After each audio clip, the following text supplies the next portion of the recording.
speaking to the mic. Double mics today.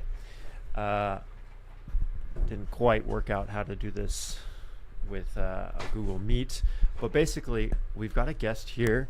You can't see him yet. Surprise guest, my mentor, Max Guernsey. Let me show him to you guys. So you'll probably be seeing yourself, Max. Hello. Oh, trippy.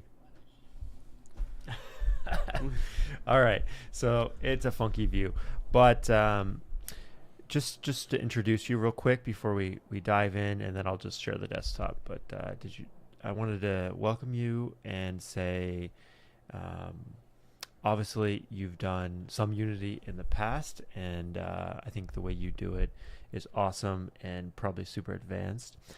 The way that Miguel here is learning is by taking tutorials and doing a lot of hacky stuff, but I'm trying to add a little more software engineering principles to it. So he's reading some books as well.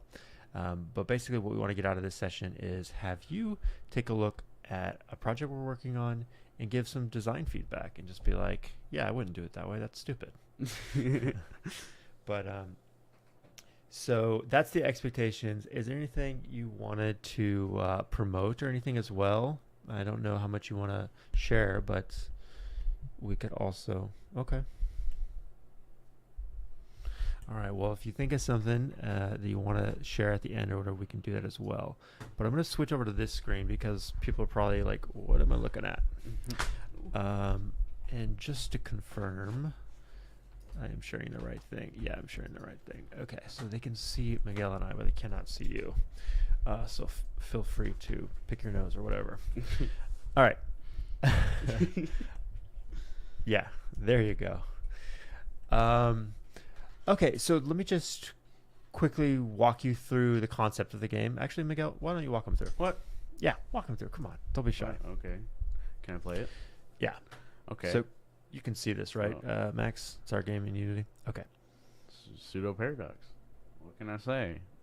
That is the name. Yes. I'm in a room, right? What if I just walk through, right? And it's like a time loop of some sort. But that part's broken. You know what? That part's broken. You have to wear this. Oh, okay. You got to talk in both mics. Double mic duty. Oh, okay. hello. Talking to the mics. Okay. So, this is Pseudo Paradox, right? This is a game based around a time loop, yeah? Yep, time loop. Yeah, and if we walk through this door, we should teleport back to our original position, and this guy should be walking around, But that's not working right now, and yeah. Okay, that's essentially the concept. Okay, all right, well, yeah, so the concept here is you see a clock on the screen. That's resetting basically back to the start of the game every time you walk through a door. But there's an old instance of yourself that's his movements were tracked, and he starts to replay his movements. It just jumps around because we don't have the movement for the AI set up right. But that's ultimately the hook, like the main mechanic of this thing. There's not much of a game yet, but that's ultimately what we want. So there's very little code involved. A lot of it's just set up in Unity. So we've got our camera set up. The only UI element is the clock itself. We've got the room environment and some what we're calling effects. So the only real effect here is the trigger on the door. When you walk into it, it's going to fire some code. And the actor has some stuff on him. So he knows about the clock. He knows about this thing called position manager. He knows how to check the ground and all that. And I think those are the three main components. The one I really wanted to talk to you about and get some feedback on is this, what we're calling this manager class here, which is handling some of the orchestration, right? So this player position manager is the only thing that I've got tested so far. So we're running tests here in Unity, and so it's not whatever you might use in .NET necessarily. I think they tie together, but this has some kind of UI element, so you can run it here in this this little window. And so basically what this player motion manager class can do is three things.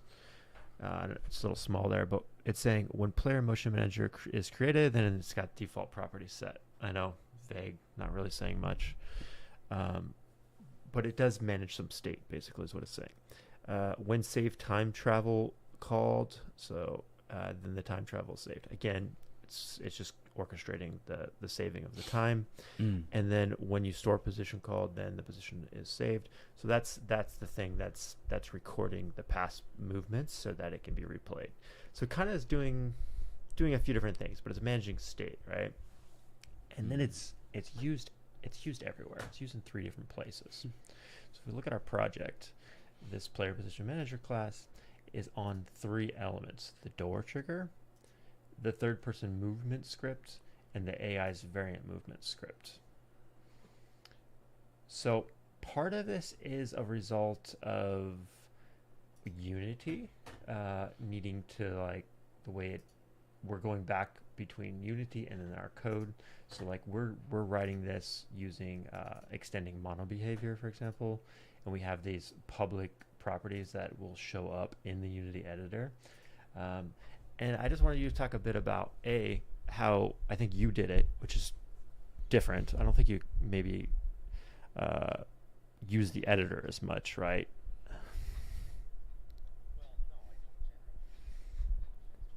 Right.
So I just realized we have an audio problem here. Not only can Miguel not hear you, but I don't know if it's being captured on the stream. You don't hear it on the stream, do you? It's from the headset. Dang it. Yeah, we don't. Sorry. No, I was asking Miguel. So yeah, we don't hear you on the stream, which is annoying. My bad. Well, trial and error, guys. So I think we have to capture audio output, audio capture. You guys will see how the sausage is made. Not just games, but videos. Audio input capture. Built-in microphone. Other USB device. No, because it's not desktop audio because it's going. Yeah, but it's going to my headset. I think that's the problem. If I just switch over to output to our actual speakers, we might be good, but we might get some echo. Well, we got decent mics. Let's try it. Oh, these are not decent. Default. I'm just kidding. Are these the speakers we use? No, it's the high definition. Yeah. These guys. Okay. Say something, Max.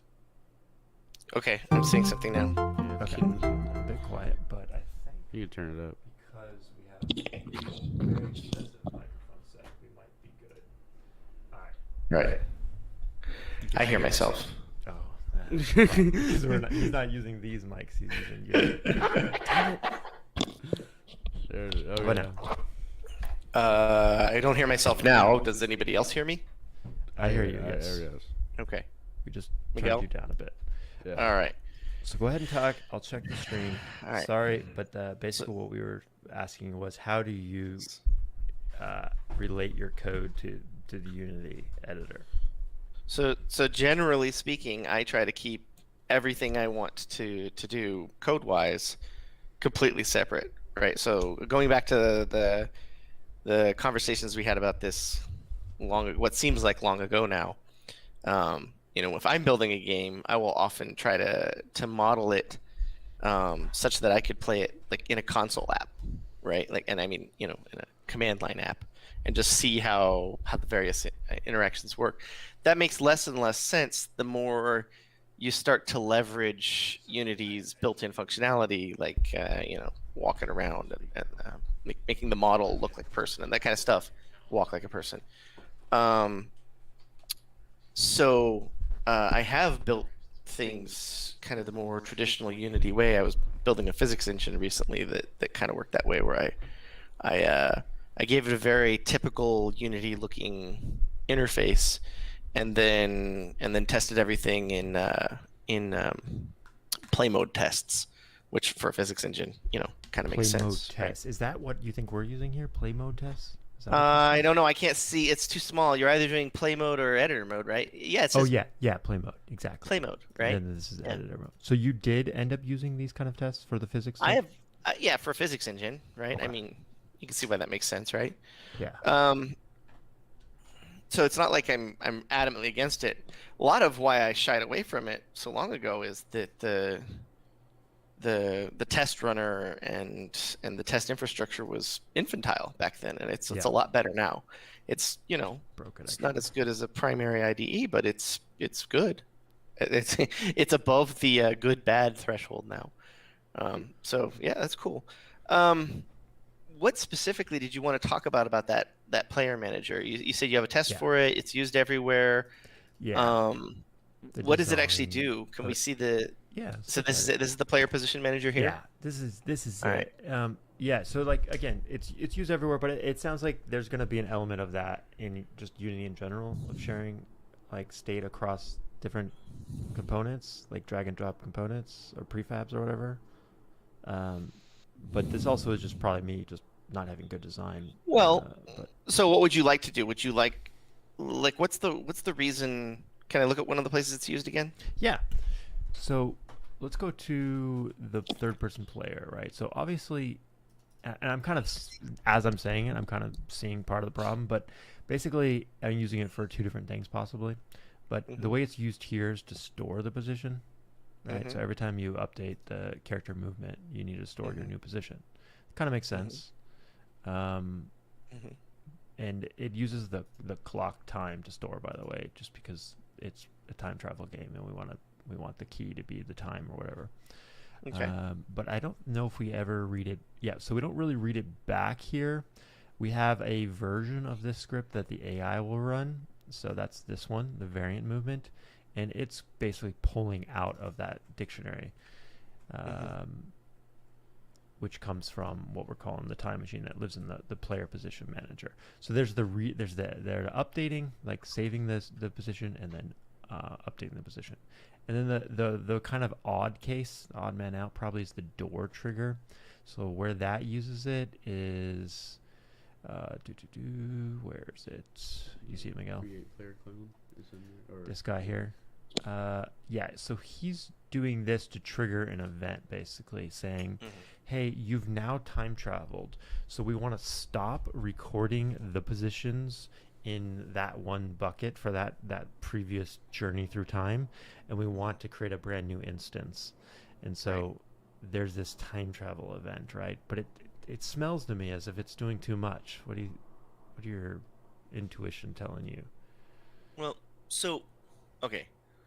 So I don't think that the player position manager is doing too much. I think, just looking at some of the places you took me, like go back one file. One more. Like scroll down, right? So like there's this guy's definitely doing too much. yeah. But For sure. this doesn't If, have else, anything to if, do with but- player position manager, right? So I mean, I don't know how you could. Well, I guess this is happening inside the update loop, right? So inside the update hook. So this is is impacting the what goes into the player position manager, but it's not actually directly linked to it. It will it will impact like the next update, because I think the way we do it is we just store your current position, then we do all the movement work. Next update we store it. Yeah. So I don't know how much more. I mean, how much less coupling you could have. I guess you could encapsulate the concept of one of those time machines. Are there a bunch of instances? Like if you go through the door again, do you see two past selves running around? we're still going to mess around with the design, but as of now, we just overwrite. If you go back to the exact same time, you're only going to see one instance. But, All right. and maybe if we decide to add multiple instances, that would be a catalyst for changing the design. Yeah. So if you did, then I think about creating like a a timeline object that did that. But I don't really see so much that's wrong with the player position manager or the use of the player position manager itself. It doesn't seem like you can touch it in less places to do what you want to do. I guess, but there's something about it that smells wrong to you. So what exactly is it?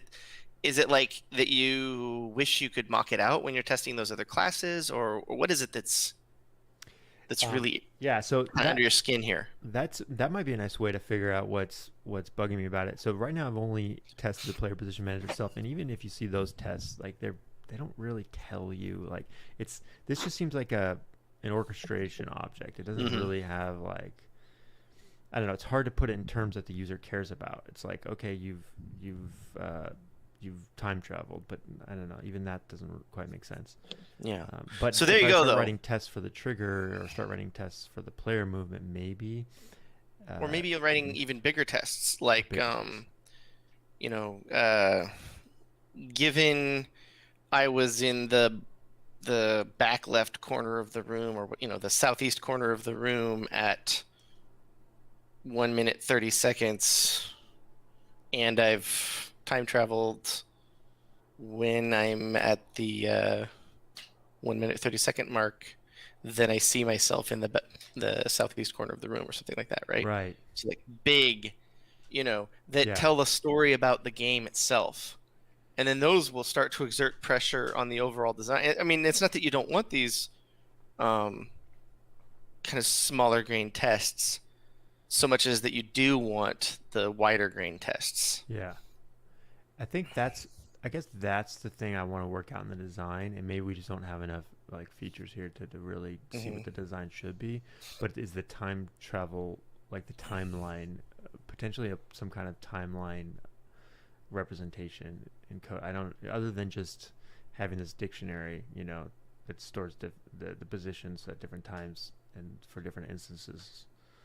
Yeah, I right now, without having perused your code, I'm having a little like difficult imagining how that works, because you gotta get like the exact same time indexes each time or something like that. I'm sure you've accounted for that already, but so yeah, maybe just banging out a test like that, even just like we've done before, where it's a test that you just codify that stuff with comments, and then you can start to grow. You can start to grow a meaningful structure for the test, and then you can start to kind of wire it up and see where the design feeds into that kind of testing easily, and where it's kind of more difficult, and then use that as guidance. Maybe that makes sense to do. We have time to do that on our session. We could definitely. We've got another 20 minutes. 20 minutes. Oh, 10 minutes. 20 minutes. Yeah. So we can try that. So where you said you wrote some editor tests, sorry, not editor tests, but play mode tests. How did you write high level general tests, like here's how a whole game plays out for your game? For the physics engine, no, because there wasn't even a game yet. It was just an engine. But I did write some tests for like go through a few cycles and see that this is what's happened, right? See that an object has glued itself to another object with a field and rides it for a while or whatever, right? So as high level as you can for a class library, what amounts to a class library, a component library, I guess, in Unity. Okay. But I would use I guess, what am I using that makes this know about Unity? It's just an NUnit test, right? But there's something here that ties it back to the editor. To tell it that it's play mode? I guess it's this annotation. What do you guys call these in C#? It's an attribute. Attribute, yes. I guess it's these attributes that are doing that. Yeah. Okay. But and I guess if we want to move a player around to like force a trigger or something, we do want to create instances or destroy them, right? Like this is an example Right. of destroying a game object, but we also have to Right. create one. Well, let's not like tie ourselves to player motion manager though Okay. for a test at this scope. Let's create a new test class.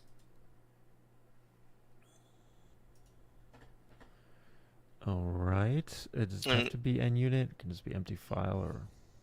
I just make it an empty file. I never use the templates. Okay. Well, I'll create this and then delete the templated stuff. Exactly. Okay. All right. Well, I don't really have namespaces. Maybe I should. Oh, what's the shortcut for reformatting? Damn it. I lost all my shortcuts. It feels like the test runner needs the class to be the same name as the file, but I'm not sure if that's true. I haven't checked it. Yeah, Yeah. possibly. Okay, so what should we call this script? This test. So, Miguel, we're trying to do like a high level test of the gameplay, right? So, what are we testing here? Like a time loop? What is this? Yeah, I mean that's the Yeah, core time loop. mechanic of the game, right? Is the Yeah. time loop? Okay, we'll call it a time loop for now. Time loop test. And then I don't think it needs to be a scriptable object. We're going to get rid of this guy. It's not a menu item. I don't know where that really came from. This is not even a test at this point. And so you're saying the name needs to be test as well. So we'll go time loop test. Great. And I don't know if it's true. do we have a teardown? But we don't really have a setup. But do we Yeah. want to test? But for something like this, we're gonna need to use their like play mode annotations. I don't remember exactly. I think maybe you have to inherit from mono behavior, and there's like some. In this case, they don't, right? Yeah, but this isn't play mode. I mean, it is running in play mode, but Yeah. you're not gonna. We need our tests to be coroutines, right? Because we want frames to happen, don't we? Yes. I know what you're saying. Right. So there was a way to. There is, yeah. So Yeah. it's like Unity test or something like that, and Unity setup. Yeah. It's easy to find. Yeah. Looking for the coroutine. I think this is Variant. kind of what I was. Yeah. This is all the setup, but I wanted to have to create a new test. So I had to run a test. No. Create a test. No. That's not really what I want. Yeah, I was looking into this. And just look at the ones I did because I don't remember off the top of my head. Play mode test and play. No, I don't want to run it. I want to write it. I'm gonna just look at my Yeah. my Test. deal here. Here's this introduction. Yeah, the Ray Winderlich. Remember this? This is what I was looking for. We used this before. Yeah. And it talks about... If you're still talking, I've lost you. I heard a loud click and then nothing. Hmm. Did you mute Did I mute? Is this muted? or something Yeah, like the that? red light would be on. Yeah, everything's still on. No mute here.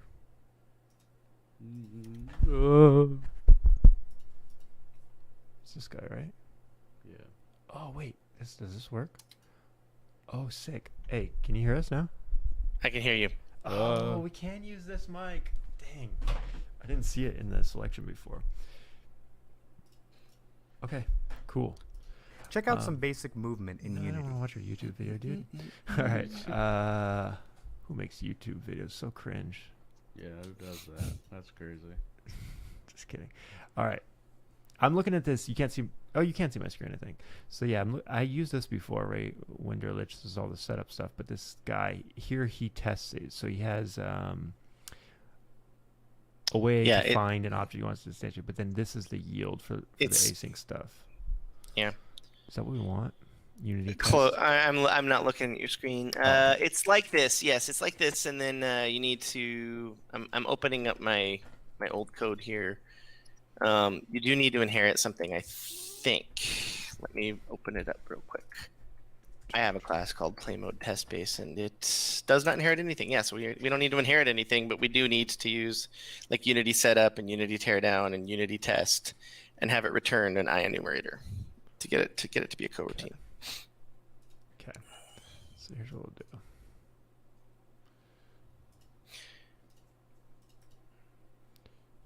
Is this inside the class? Yeah. Okay. So doesn't know what game is. We don't actually have a game, so that's totally fine. We'll come back to this. Yeah, I would just But we do want to import this blast all of that. using test tools. The I enumerator is how it loops through it, right? Yeah. Which one is this? It's system collections. Okay. And then We don't need a lot of this. we're gonna start off just like just put yield break at the end, and let's just do comments for now. Sure.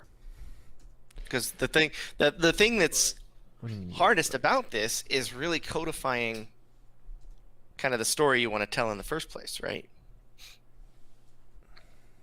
Yes. So we'll walk through it. Use Yeah. conversation to figure it out. Yeah. Okay. So let's figure this out. So, I mean, you know the drill, right? What's Yeah. what's the system like before the thing that happens, and then what's the thing that happens, then what's the system like afterwards? Right. Okay. So the thing we want to test is not the first run. It's like you've already time traveled, right? So given you've already time traveled, but maybe we need to break that down a bit more. Given player has time traveled, Mm-hmm. and then not only time traveled, but traveled twice actually, because you've or before you traveled, you have a memory of being in the time you're in now, right? So given player moved around at time t, like I don't know, right? We're just spitballing here. Yeah. Okay. Given player has time traveled back to t. Is that what happens, or do you time travel back to 0 and then wait for t? Yeah. So t could be the starting point, right? Moved around is saying it's a range of time, right? Moved around like from t0 through t20, right? 20 seconds. So moved around from time range t0 through t20. I don't know. I would just see That's gonna T1 and T2, because the whole point here is to have True. abstract addresses into the timeline, right? Okay. I mean, that's what those square brackets True. indicate to me, imply you're trying to say. And it's not that you moved from that time range, it's you moved during that time range. Moved during time range Mm-hmm. T1 to T2. And it's not that you just moved, it's that you moved along a particular path. Right. So you moved along path P. Given player moved along path P, do we want the positions like? We don't really care, right? Because they could have been 10 seconds of movements or 30 seconds. We don't care, right? Yeah. Okay. I mean, yeah, nothing. Exactly. You can create a random curve, right? And just what's it called? Animation curves, right? You can just create 3 animation curves between certain points and randomize their samples and move them along that way, and then test against it later. The point is that it was some path that was moved along from this point in time to the next point in time, right? So that the player time traveled, but the player never time travels back to T. It always goes back to 0, right? Well, would 0 be outside of time range T1 though? T1 to T2. It could be or couldn't, but I'm just saying when you time travel, Yeah. you time travel back to a certain point, and then you wait for T1 to happen. Right. right? I guess is it inclusive or not? Because I feel like we do record their position at T0. Sure. T1 could be 0. That's kind of what I was thinking, right? Oh, But but T1 you're could saying also it not doesn't be 0. matter. I see. Okay, so we don't You care. time travel back to the start time. Like the Cool. start time is its own concept. It just happens to be 0. Right. So then It doesn't it's- even need to say 0. It can just be the start of a new timeline. Yeah. So, but basically, what the when is going to be is that the current time becomes something in this range. Yeah, I would say when the current time is T1. Okay. Current time is T1. Mm-hmm. Then what would happen there? Then, what did we call it? Clone? Clone variant. Variant. Then a variant player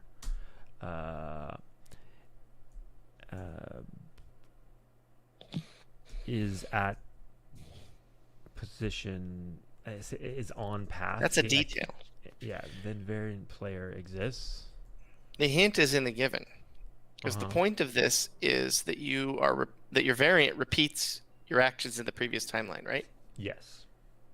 So if you moved along path P from T1 to T2, and it is currently T1, then what would your variant do?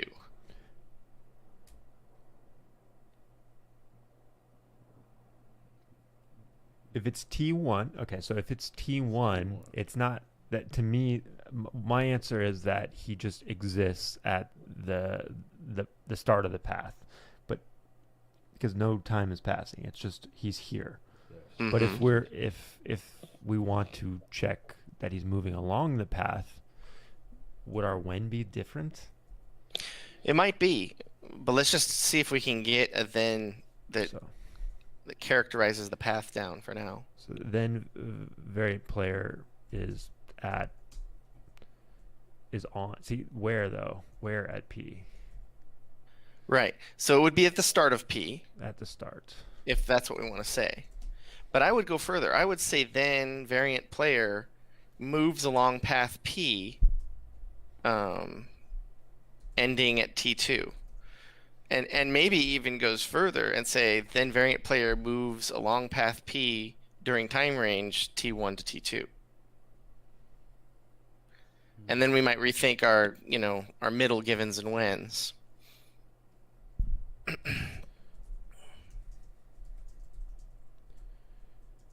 Because at this level, what we're kind of trying to describe is like something.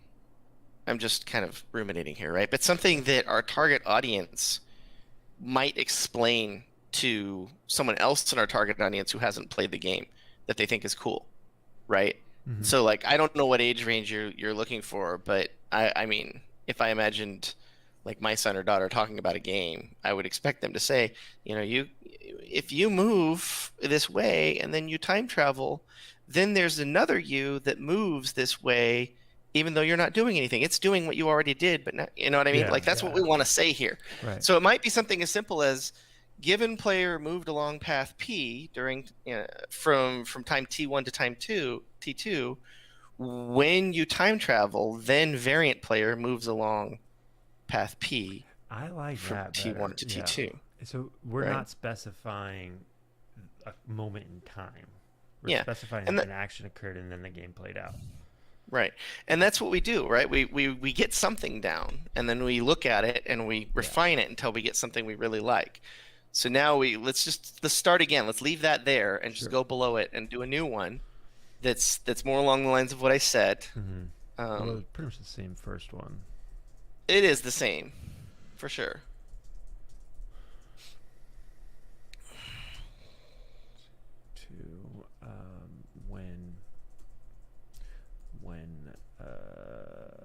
Player travels back to when player. I would just say travels to a new time, goes to a new timeline, or time travels, or whatever. When player time traveled.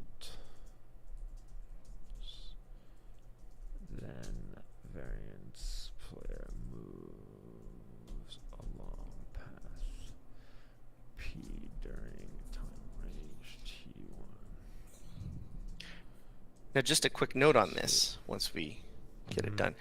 This language, we could write this language as like a big test that actually runs all the way through, a period of time with time travel and everything, everything in integration and verifies it. But also, we could bind it as a unit test to your player. I forget what it's called. Player motion manager, right? Yeah. Which I'm a big fan of that, right? I think that's a good sign of a good language for a test if you could bind it as basically as an acceptance test or as a unit test, or as what I like to do is factor it so that you can bind it both ways at the same time. But we don't need to get into that here now. No, I love that. And so I think we got 5 minutes here. Let's wrap it up with Miguel. Can you read this second one here? And we've talked a bit about testing and stuff, but from a standpoint of what we're trying to achieve here by testing the high level gameplay, does that make sense to you? Or what kind of questions jump off the page as someone who's seen this kind of thing for like the first time? So I'm just like reading it. Yeah, read the second one there. They starting with that. Yeah. Given player moved along path P during time range T1 to T2. When the player time travels, then the variant player moves along path P during the time range T1 to T2. So when you move during the game and then you time travel, the variant should do the same thing? Yeah. So does that codify basically the rule of our game? Like that's what it does, right? That's a nice, neat way to say it, right? Yeah. And so can you imagine building out a test at the high level? So Max is talking about how you could do a unit test like I did before with just the player motion manager, but you could do a high level test that actually spawns players, sets it up so that he's moved along that path previously, right? So that his dictionary with his movements is tracked and has stuff in it. And then in action is that he hit the trigger, right? And so all of that stuff had happened. And then if you had make the time play out again, T1 through T2, a variant would be spawned and would be moving along that same path. Can you imagine a test that actually makes sure all of that stuff happens? Kind of, yeah. Okay, we'll have to do it. We'll do that at some point after this call, right? Later today or something.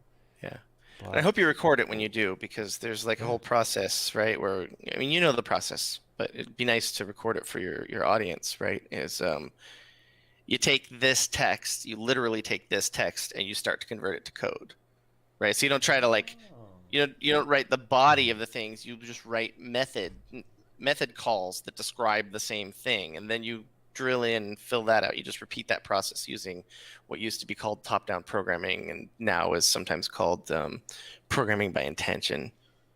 I just want to make sure that you capture that if you do it. Perfect. Yeah, no, we definitely will. And this feeds a bit into some of the stuff Miguel's learning about clean coding and how you want your functions, your methods to be very clear in their intent, right? Yeah. And so they hide some of the abstract out some of like what it actually means to move along a path, because it could be a console game where moving along a path is all just words on the console saying he moved, he approached a door from the west, whatever, right? But in our game, it means there's this physical character jumping around the environment. So anyways, this was a really good discussion, and sorry for the technical problems, but I think this is good content. I would love to do another one of these, Max, at some point. I would too. Yeah. Awesome. We'll set that up after this. All right. Anything to sign us off, Max? Anything you want to share before we end it? No, I thought that was fun. Let's do it again later. All right. Thanks, All right, Miguel. I like that. Okay. All right. Well, thanks for joining us, and until next time. All right. Talk to you later. Bye.